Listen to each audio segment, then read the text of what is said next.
Your story is really touching and moving, and I kind of want to, you were just talking to me about the stress of it and the day-to-day in and out, so tell me a little bit about what that is like. Well, when it's happening, when it first happens, I mean, you have your child, 20-year-old kid, in a coma, and all his organs are dying.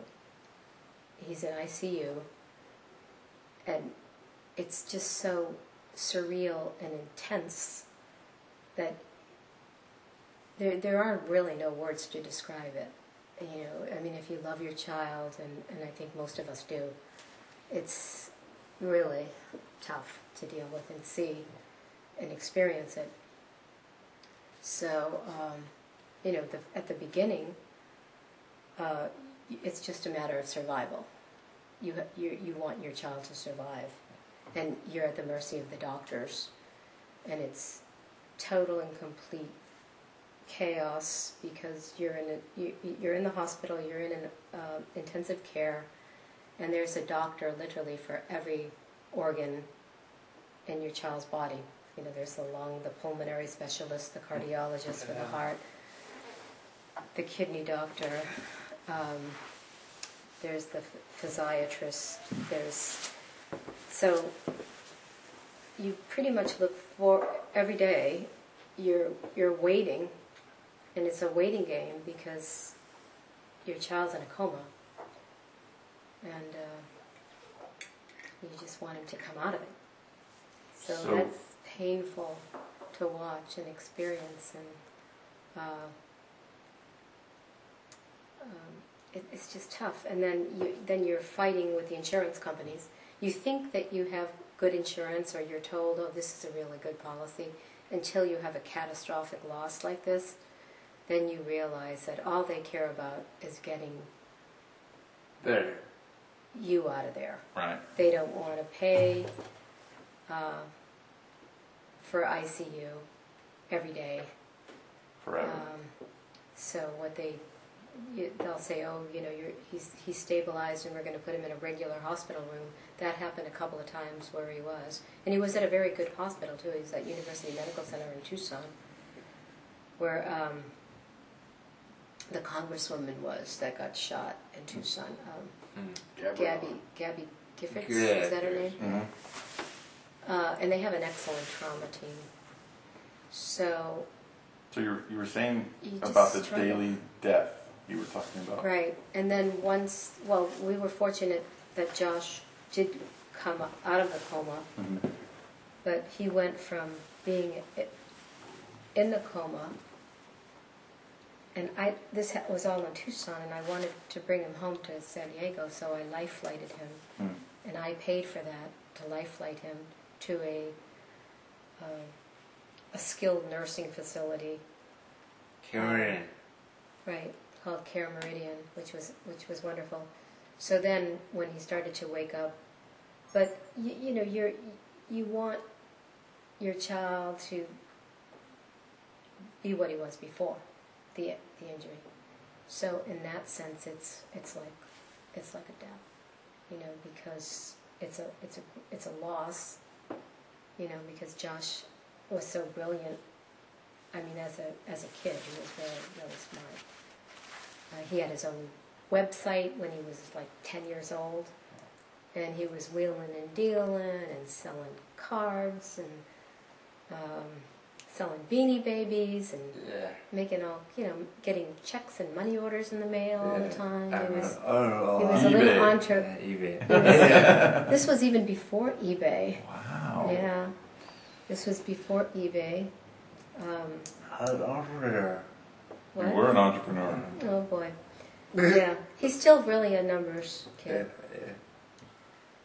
But anyway, so it's just it's hard. Yeah. So you go through See, different stages. Right. You go through different stages. So in this daily death that you're talking about, and these daily things that you had to go through, and the fight with the insurance company, the fight with the doctors, and things like that, I mean, how did you find the strength to fight that every day? Because truthfully, there's a lot of people that give up. right? I don't know. You just kind of rise to the occasion. I think when you're in that mode, and then you're hopeful. I'm a hopeful person. I'm a very optimistic person. So at the beginning of the injury, I have that. you what? How about you? You help me with that. Yeah, Josh helps me. He helps me be optimistic. Yeah. So, I mean, this was 4 years ago. Over 4 years ago. Yeah. March 28th, 2007 was the injury, and here we are. Mhm. December of 2011. Wow. It's been a while. Yeah. So at the beginning, you think that everything's going to be fine, you know, because you if you have the fighting instinct, and you just have to like defy any kind of negative prognosis, because you get a lot of that. The doctor's You get a telling lot of you that. Yeah. it's the end, but it's not going Or to he's in a persistent vegetative state. He'll be in a persistent vegetative state. You should be happy with me. I should what? You should be happy with me. I should be happy with you? Yeah. Well, I'm happy that you've come this far. I know. And you're continuing to. Yeah. I think the future for Josh is stem cell. Oh. So I you do. you say you're naturally optimistic, and you were talking about how even it's interesting how you're naturally optimistic, and the part of his brain that's still overfiring really well is the happy side and the optimistic side. Right. You know, that kind of, you know, to me touches me. It's like a piece of you, Yeah. you know, that's changed him. But that there's still got to be times where you had to reach out for help, or reach out for resources, or Right. reach out for answers. Yeah. You know, how did you find the strength to do that when you're saying so much well, negative? you cry a lot. You know, you just have to. I mean, you have to live your life. Yeah. And if you're miserable and you're crying, and you do that. So there are days that you do that, Mhm. which is a release. It's a release to cry. It's a release. Mm. So that's So you let yourself. probably a good thing. So you know, you ask a lot of questions. You seek resources. You talk to people. My brother is a wonderful person, and he flew from Houston, Texas, to Tucson, and we were together trying to figure things out. And he had researched the hyperbaric oxygen therapy, and he suggested that to the doctors, and they said they advised us against it. But we decided to do it. So there's a book called The Oxygen Revolution. Mhm. So my brother, who's really bright, had read the book, and he turned me on to it, and then I read the book.